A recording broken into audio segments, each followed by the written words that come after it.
Allez, nous levons le rideau ensemble. Le kiosque d'Europe 1 est ouvert maintenant avec nos chroniqueurs, toujours aussi vaillants dès la première heure. Aude Vernuccio, la voyageuse de nos régions pour la presse régionale.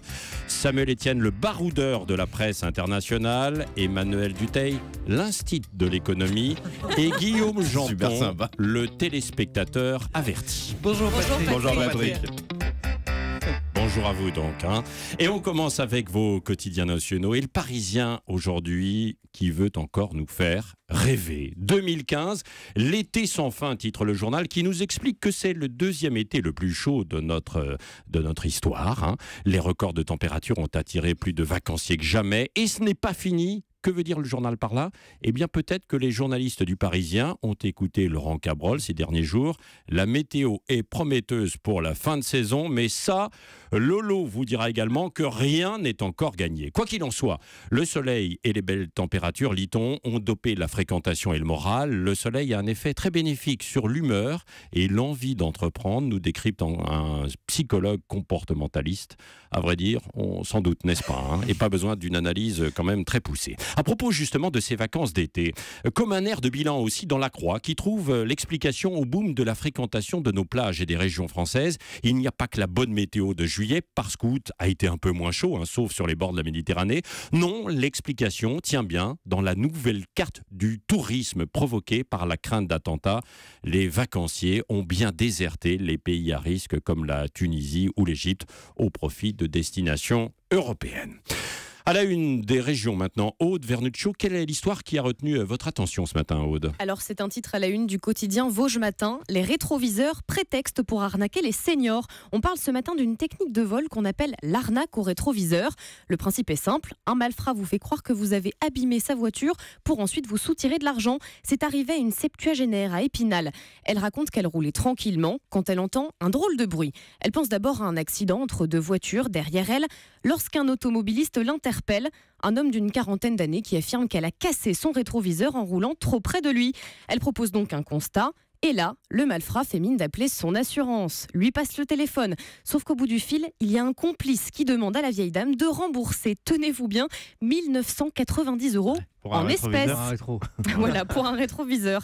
Alors, ne vous en faites pas, dit la complice. Dès demain, l'assurance fera un virement pour tout rembourser. Évidemment, la vieille dame n'en verra jamais la couleur. Quasiment 2 000 €. Ce type d'arnaque est nouveau quand même, parce que c'est une somme considérable. Alors en fait, ce procédé a été repéré pour la première fois en 2012. Mais la police ne peut pas vraiment lutter contre ce phénomène, Patrick, puisque souvent les victimes sont tellement ahuries qu'elles oublient de relever la plaque d'immatriculation de l'arnaqueur.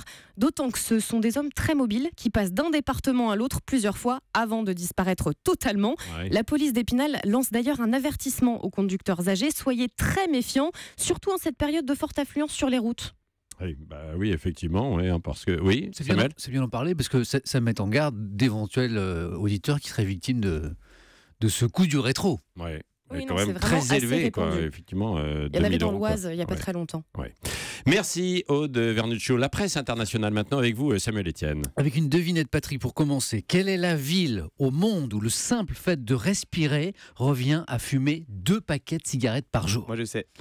Ah. C'est Pékin. Sophie, allez-y. Ah, c'est Pékin. Je vous en prie. Bravo. Ex-aequo. J'écoute Europe 1 quand même. Bravo à les deux. Pour les auditeurs qui n'ont pas compris, c'est Pékin. Voilà, je ne sais pas si vous imaginez à Pékin un nouveau-né, par exemple, au terme de son premier jour de vie, a déjà fumé 40 cigarettes. Au moment où la ville de Tianjin vit dans la peur des conséquences en termes de santé publique des explosions dans sa zone industrielle et portuaire, vous en avez parlé, Patrick, dans le journal de 6 heures, eh bien on découvre que l'air est malsain dans tout le pays, même si c'est dans les grandes villes, on s'en doute que la situation est bien sûr la plus critique. Et d'où viennent tous ces chiffres ?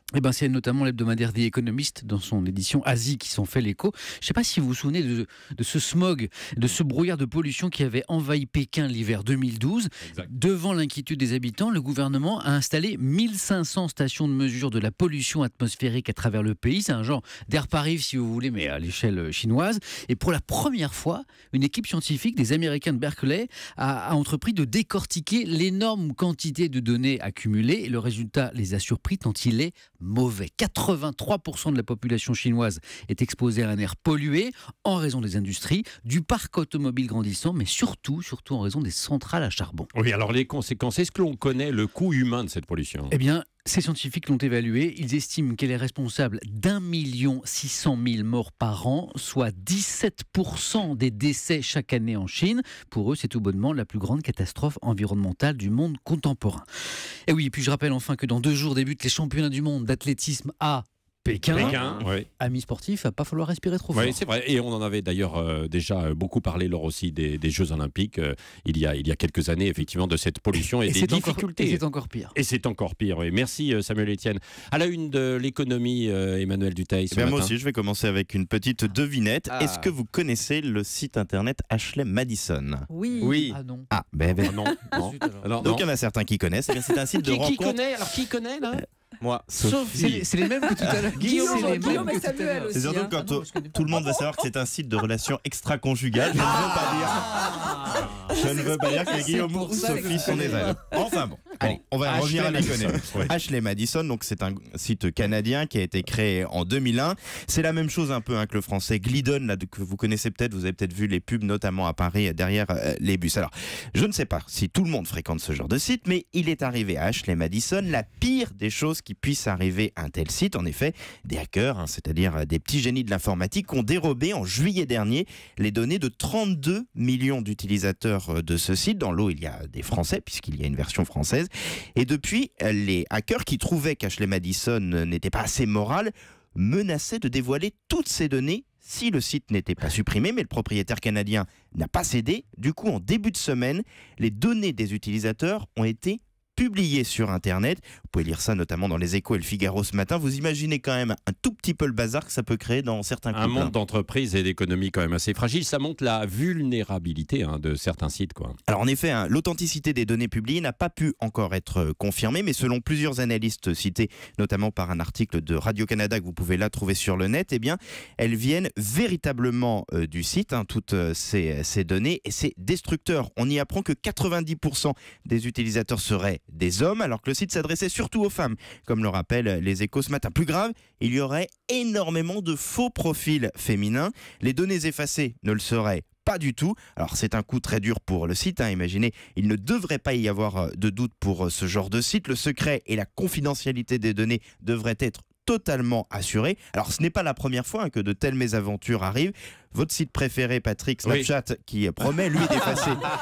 Vous avez eu peur, hein? Alors je précise pour les auditeurs qui n'ont pas entendu il y a 15 jours, c'est le site préféré des ados. Oui, vous aviez l'air bien au courant de Snapchat. Donc Snapchat qui, lui, promet d'effacer les photos dès qu'elles sont vues, a connu un bug il y a également quelques mois. Des milliers de photos s'étaient retrouvées sur Internet, sans parler des nombreux vols de données bancaires, par exemple, chez Sony. Bref, au moment où on laisse traîner en tout cas de plus en plus de données sur ces applications, la sécurité de nos données est un défi chaque jour plus grand pour ces sites. C'est vraiment une question de crédibilité. Là, en tout cas, c'en est sûrement fini d'Ashley Madison qui rêvait pourtant de s'introduire en bourse. Mais oui, c'est vrai. Non, mais vous le dites bien. Effectivement, il faut toujours avoir un œil, et notamment quand on a des enfants et qu'ils regardent ces sites, Snapchat et autres, quoi. Il y a toujours effectivement des arnaques derrière. Beaucoup d'arnaques ce matin. Avec vous, Guillaume Janton, moins d'arnaques. Beaucoup plus simple. Si, il y a des arnaques chez les boulangers. Non. Alors, je sais ce que vous allez me dire avec les boulangers. Oui, encore une émission culinaire à la télévision. J'espère que cette fois-ci, il a une bonne raison de nous parler de ça. Eh bien non, c'est juste que j'adore manger. Alors, le concept, 2 établissements de la même région s'affrontent chaque jour pour tenter de décrocher le titre de meilleure boulangerie de France 2015. Le tout sous le regard aiguisé d'un jury composé de 2 grands professionnels, Bruno Cormeret et Gontran Cherrier. Et on sent que ce sont de vrais passionnés, notamment lorsqu'ils complimentent l'une des candidates. Au lieu de lui dire qu'elle a de jolis yeux ou un joli sourire, écoutez à quoi ressemble un compliment de boulanger. Bonjour. Bonjour. Enchanté, Gontran. Enchanté. Très jolie baguette. Merci. Jolie baguette. Alors, parmi les épreuves de l'émission, l'élaboration d'une spécialité maison. Et ce soir, l'un des couples originaires de Meurthe-et-Moselle va vous faire découvrir le best-seller de sa boulangerie, la croustade de truite au gris de Toul. Ça donne envie, hein? Alors, personnellement, je n'ai jamais vu une recette avec autant d'ingrédients. En fait, c'est assez simple. Pour faire cette tourte, vous prenez tout ce qu'il y a dans votre supermarché et vous faites revenir à feu doux. Et alors là, mesdames et messieurs, messieurs, attention les yeux. Notre magicien va tenter de faire rentrer tous ces ingrédients dans la tourte. Truite de la région marinée aux échalotes, oseille et rosée du coin, épinards précuits, et oui, ça aussi. Et enfin, roulement de tambour, la fameuse béchamel, poulet, grenouille. Et bon appétit, bien sûr. Bref, il faut regarder la meilleure boulangerie de France. Pourquoi ? Parce qu'on y découvre des boulangers et des boulangères passionnés par leur métier, mais aussi parce que cette émission est positive et racontée avec beaucoup d'humour. D'ailleurs, je crois que la voix off du programme mérite la palme d'or des jeux de mots. Précision, l'émission de ce soir se déroule à Toul. Je dirais simplement, Johan, on est Toul avec toi. Un point, c'est Toul. Et puis, en avant Toul. C'est ça, monsieur. Et un pour Toul, Toul pour un. Bref, si vous aimez la boulangerie et les jeux de mots, rendez-vous ce soir à 18h25 sur M6. Merci Guillaume Janton, merci à tous pour ce kiosque, hein, évidemment. Et on se retrouve demain, sauf Emmanuel Dutheil qui aura une petite dérogation.